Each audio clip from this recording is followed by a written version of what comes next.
Hello and welcome to another episode of Ask a Maker Educator. I'm Danny, the community coordinator here at Maker Ed, and I'm super excited to be back with another amazing Ask Maker episode.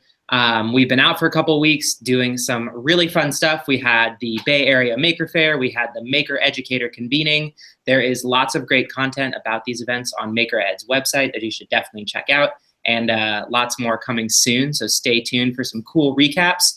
But today, we're talking about something totally different.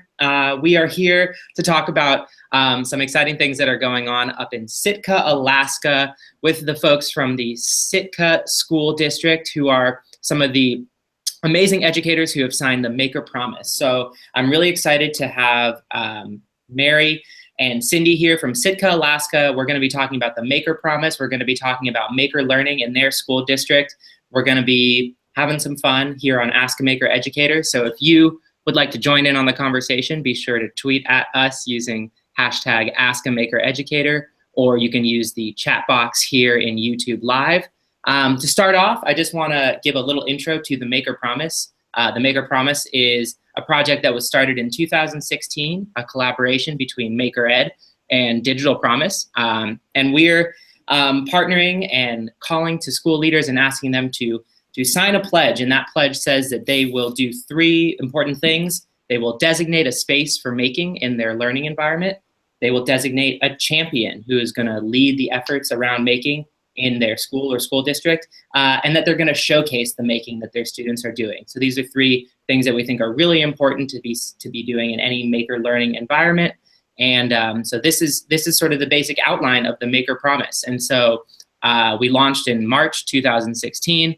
By June 2016, we had educators from over 50 states, all 50 states, over 1,400 schools who'd signed the promise. And this year, we're super excited to announce that we're expanding, and we are opening it up to folks who are not just in-school educators, but folks who are out of school or community partners, and giving lots more opportunities to take part in the Maker Promise, get in on the awesome resources that folks who've signed the pledge can take advantage of, awesome professional development, lots of awesome stuff.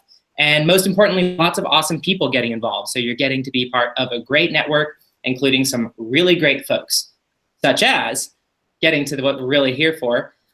We have Mary Wegner and Cindy Duncan here from Sitka, Alaska. Hi, Mary. Hi, Cindy. Welcome. Hello. We're super excited to have you. And we're super excited to share a little bit of content that you got to be a part of. So as part of the Maker Promise, Digital Promise has put together some really great videos that highlight the maker learning that's going on in some of the Maker Promise schools. And Cindy and Mary were some of the awesome participants who got to be in that video. And they were in the very first release. There's going to be a few coming out, and they were the very first ones. So today, I'm really excited to share that video with you all. We're going to play the video, and then we're going to jump into a conversation with Mary and Cindy. Let them finally, I'll stop talking and let them finally get a chance to introduce themselves and talk a little bit about the making that they've been doing. So to start off, I'm really excited to share this video from Digital Promise about the making in the Sitka, Alaska School District.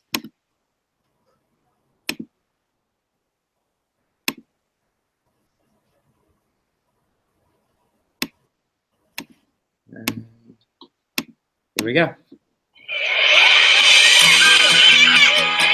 In Sitka, Alaska, we live on a rock at the edge of the ocean. So we know we have to create, we have to make, we have to collaborate. Maker learning should exist in schools across the country because it makes education more relevant for students. It gives them purpose and meaning, and I think activates intellectual inquiry and curiosity that normally does not happen through a textbook. It appeals to the whole mind, the whole student. A project doesn't have one specific solution, so it's really up to them to explore how they would like to approach this idea and to use circuits, cardboard, rubber bands, paper clips, and glue, materials that they choose, to use skills that they choose to learn, to come up with a final product that is unique from the other classmates. Looks like we might have had some technical difficulties with our video. Let me try that again.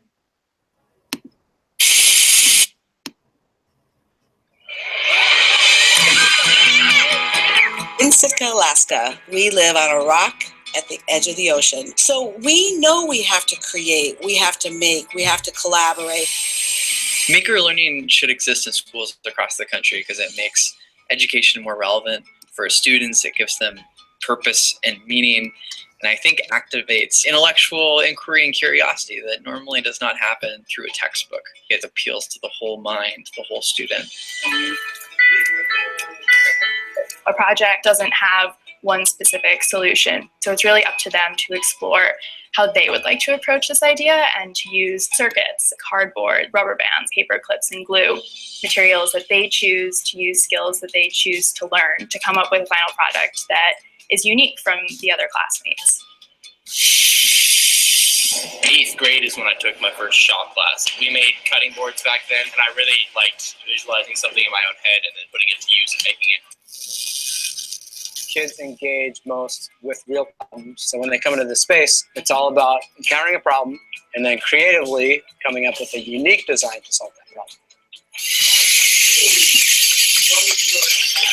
Students just naturally understand the meaning of their learning when they're creating something. And we now live in a knowledge-based economy. And when you give students the opportunity to be creative with their learning, you're preparing them for the world in which they're going to live. I have been very fortunate to have very supportive administrators in my school and through my district. So when they walk into the classroom and they see making, they know that it might be a little loud, it might be a little messy, it might look a little unorganized, but there's a lot of learning going on, very powerful learning. If you want to create a change, then what you need to do is move forward with purpose. Making is moving forward with purpose. Find out who's doing those miraculous things that are making a difference for students in their learning and amplify their message in order to support a transformation at a school and district level. So 2.5 thirds. There is a power in education when you make learning irresistible and when you put it back in the hands of the students and make them the center of their education. And I think the maker movement and the maker mindset is the perfect avenue for that.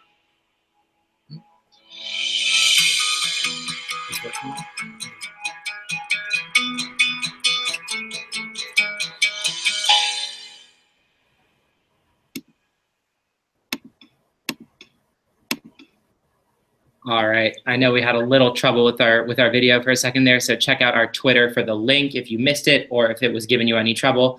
But with that being said, I am super excited to introduce the stars of that wonderful video, Mary and Cindy. Mary and Cindy, why don't you go ahead and introduce yourselves and tell us a little bit about the work that you do up in Sitka.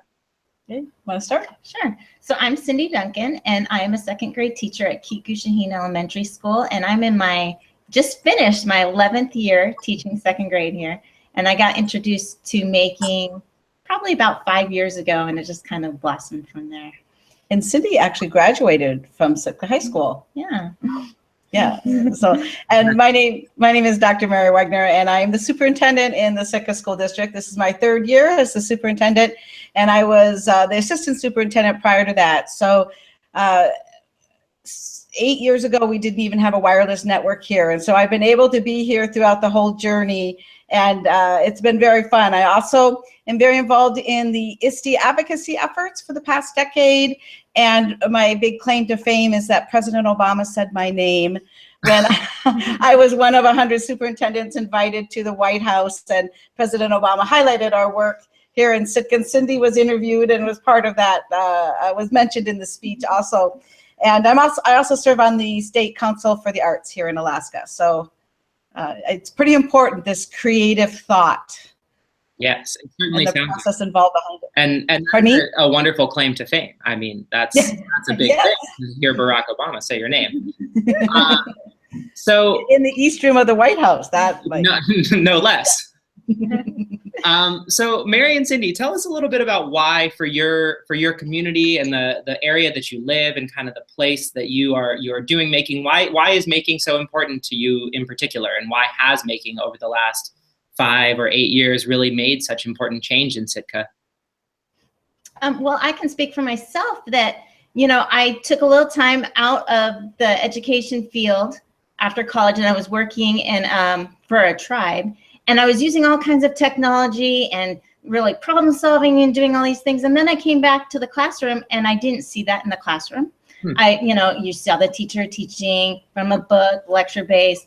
And so I kind of thought something's missing. How are we supposed to prepare our kids for these? How can we help them? And so I started getting more involved with the technology piece, and then I was introduced to the making, which just seemed natural. I mean, we're all creators, and so to really feed onto that curiosity was really powerful. And being on an isolated island like Sitka, Alaska, we rely on technology so much. I mean, now, growing up here, we had to like order from a catalog. We didn't just get to go to a store. And so technology has really put us into like the global front of everything. Here we are communicating with you and reaching all these people. So it's pretty impressive. And then as the district level, we grew exponentially within a 2-year period of time. Our teachers went from 0 to 90. Within a year and a half, 90 to 92% of our teachers were at least proficient in each of the ISTE standards for teachers. And that was phenomenal. But how do we get to 100? We get to 100 by really helping teachers understand the power of student voice and agency. And we're not going to do that with just interactive whiteboards in a classroom. We're going to do that by giving teachers opportunity to create and play, own the learning, but also empower students in the learning process. So we started a mobile makerspace cart just to give teachers everywhere an opportunity to explore. We also have an amazing high school fabrication and design lab and robotics program, and we had no feeder program for that. And so we wanted to make sure that we were really building skills throughout the grades, as well as making sure every teacher had this learning methodology to use with their students. Awesome.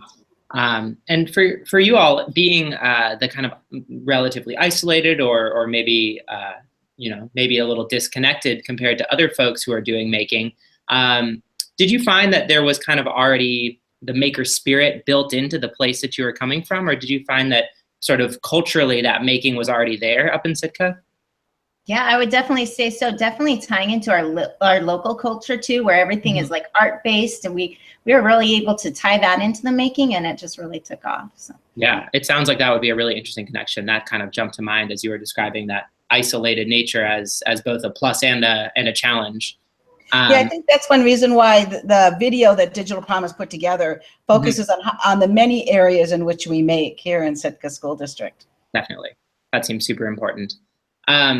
Getting to that 100% model, or getting 100% of teachers involved, is an awesome goal. I'm wondering what kind of challenges you faced so far in getting to that, because I know that's certainly, I mean, getting to 50% or 40% even is a big challenge for a lot of school districts. So you've done an amazing job pushing past some of those barriers. And so how has it worked for you? What have been some challenges, and how have you really pushed through those challenges?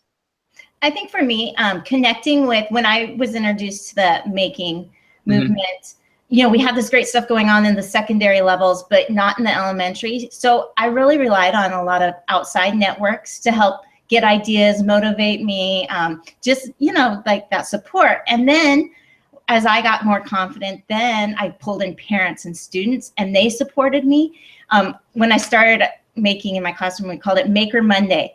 And the kids went home and they'd ask their parents, what's your favorite day of the week? And they'd say, oh, Saturday. And they say, mine's Monday. And they're like, what? And so they started coming into the classroom. They wanted to be involved. And so that kind of grew. And then we started spreading out and doing maker fairs with the other teachers in the buildings. And so now we've had maker fairs at every grade level in every classroom. So just kind of growing like that. Yeah, I think then at a district level, what we do is when we have a teacher like Cindy, or what we're doing at the high school, we had other pockets of teachers too doing things. Here, another teacher here at Gushiheen Elementary School, but also our middle school. And my job then as superintendent is just to give them a microphone and really try to amplify their message, because as Cindy said, it is contagious. So I remember the first year that she did the Maker Mondays, her other second grade colleagues came and said, we don't know what this is. We don't know anything about it, but we know the kids are excited. And I want my students to be as excited to come to school and to engage in the academic learning as your students are. So that's when, instead of doing the 100th day of school in primary school, 100th day is big, they did 100 days of making. 100 minutes of making. 100 minutes. For 100 minutes. Yeah, and it was our first Maker Fair. Yeah. And and how did it go? What was the community response to an event like that? You know, it was a lot of work at first for myself because, you know, it's so new. So I had to lay it out and then letting the teachers know we're just going to let them make, you know, that release is a lot kind of tricky for some people, or the noise, you know, it kind of is a little messy sometimes, but you know, now they're on board. And I have to say, I have had great support from my administrators, and Mary has been great because I know not all educators have that support. So I think as it spreads, though, more schools will be supportive. I was asking the teachers. I was curious about that too, Danny. So at the 100 minutes of making, I asked the teachers who were very novice and not necessarily the most technologically proficient. They knew how to do what they needed to do, but they weren't innovative with it. And they just were so amazed at what the students could accomplish. And it was wonderful to see in the teachers' eyes how their expectations of the students raised because of what they saw in even that very first Maker Faire. Definitely. That ties in nicely actually to a question that we got from one of our community viewers earlier today. So they mentioned that they put on a Maker Faire and that it had really great success and that they were really happy with it, but they felt like it hit only on one level and only on the elementary level. So for you all, it sounds like you actually were kind of the opposite. Maybe the elementary was harder to build up in. But I'm wondering, just thinking about that question generally, how do you make those connections and how do you build ties across different grade levels and spread the excitement from one place to another? So for you all, it sounds like spreading from the upper level down to elementary. In this school's case, it's spreading that elementary excitement up to the middle school. Do you have any ideas or strategies around building that wider connection? Yeah, I think because we also had how we moved from 0 to 90% in a year and a half was the same model. We did a project at the middle school. The key is you have a project and then you spotlight it. And I talk about it at the school board table. I make sure that the local media understands it. We produced videos about our high school program so that everybody could see and learn what we were doing. We had a place to point people to when they have questions, people that willing teachers who are willing to engage. But no matter what project we've done, we followed the same method. Take somebody who's interested, help them highlight what they're doing, give them the resources that they need to do what they need to do, let them just run with it. And then what happens is it becomes conversations around the kitchen table and the parents get excited and then everybody gets excited and it grows. But really strategically leveraging local media and really highlighting things. Yeah, and I would add your mobile makerspace cart. Really kind of, so we had lots of great making going on, and then when she brought in the cart, you know, just kind of flowed from building to building, and now teachers are all excited. They're buying. I had a kid tell me for Christmas they got Makeys, you know. So I mean, all their teachers are buying them too, and the kids. So it just kind of grows. Yeah. So this year we started the mobile makerspace cart that would spend about a month at each school. And we just said, hey, teachers, it's here if you want to use it. And we hired a Sitka Winter Fellow, which is a recent graduate of Yale who comes to spend a year of service in Sitka. So we had a person with a cart who could help teachers and work with students, not make it so scary for teachers for whom it might be novice. And we did a survey of the teachers at the end of the year and said, what'd you think? And universally, everybody who responded to the survey said, I just want more access. So next year now, we got each school will have its own cart, a mini cart, and then we'll do a big project with maybe another school in Alaska. We're still in discussions, but some big project that gives back to the community. Super cool. That brings up two questions, actually. One, I love this cart idea, and I think that's a really awesome way to kind of move the making from place to place in your community. I know some educators might not be as familiar or might not really know where to start with that. What were sort of the steps you took to put that cart together? Did you do it yourselves? Did you have some help with that? What do you stock in the cart? Some of the more logisticy things would be awesome to explore. So we actually spent a year researching it. So we are in the League of Innovative Schools. This is our second year. And so the first year I was there was the year that Cindy was doing her Maker Mondays, and I was in Philadelphia where making is so big. And I'm like, Cindy, we have to do something. And so I wanted to do a yurt and call it Yurt to the Future. And then like have this pop out yurt that would take over part of a parking lot or a playground. But when we actually came back to Alaska and looked at it, it was like it would take up too much room. So then we looked at a bus, and we just started doing research and talking to people, other people in the League of Innovative Schools, other people we knew we were making. How many times was I down here talking to Cindy, like watching what the students were doing? And then we came up with a focus, and that was coding or electronics and using found and recycled objects. So those were the two things we wanted to focus on because making can be so big. And then we said we want a cart that is mobile, but a student could push it and maintenance moves it between buildings.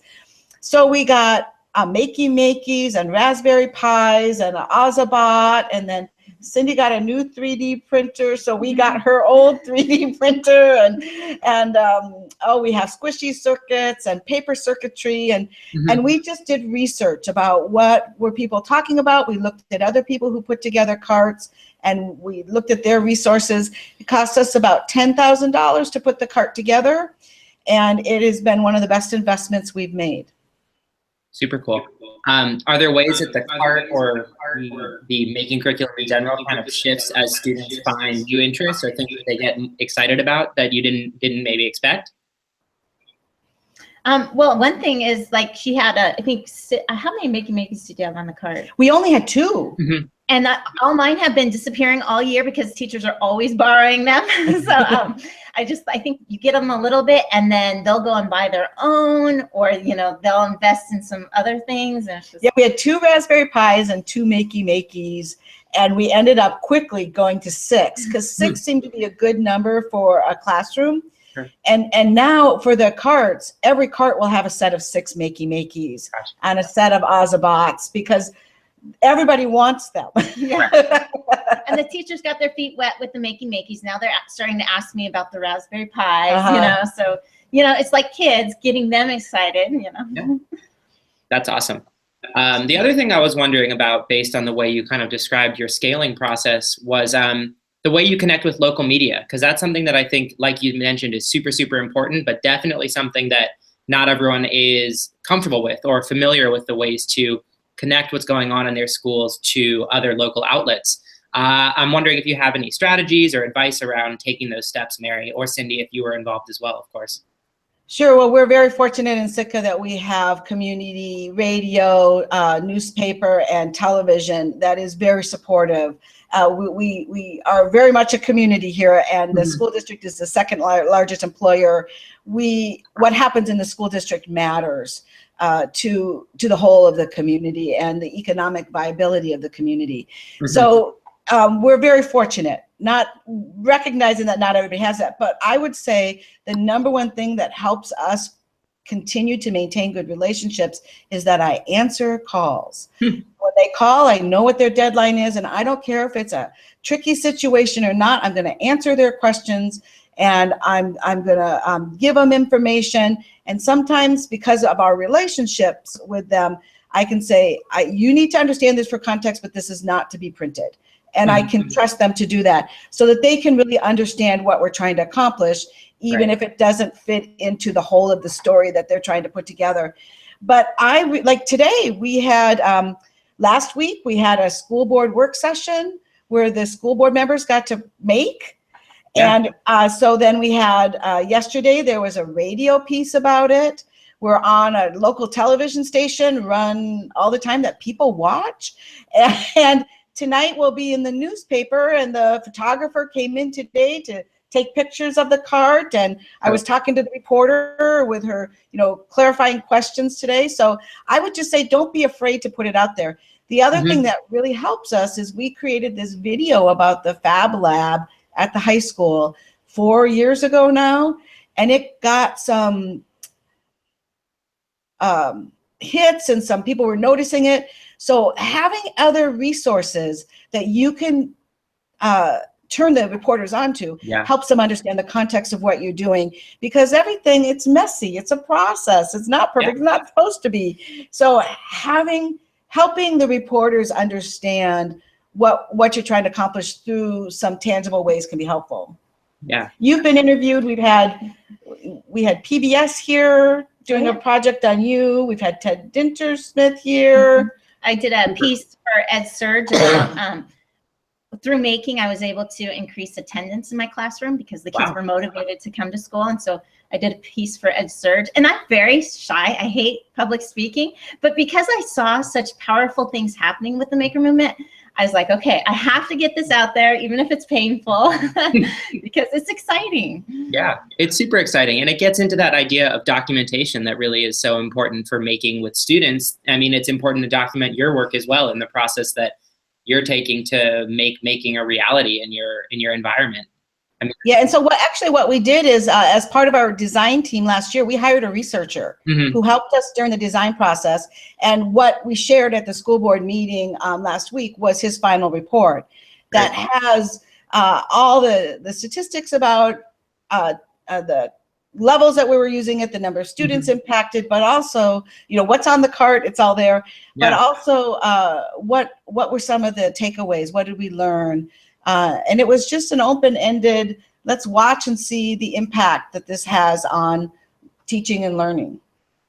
Awesome. And if you have any of these resources or things, or your EdSurge piece, or any of these things that you'd like to share, you can definitely send them over, and we'll make sure to share them out after this conversation, because these all sound like amazing things.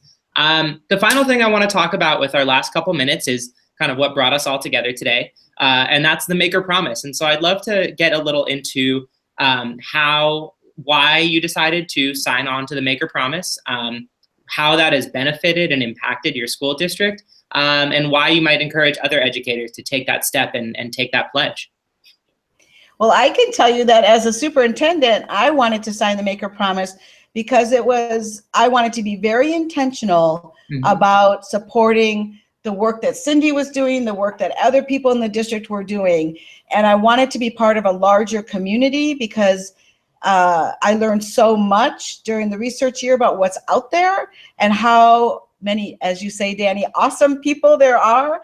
I want to be around more people that want to make and create. Yeah. And I wanted to, as a superintendent, be very intentional about supporting that and to be part of the larger community.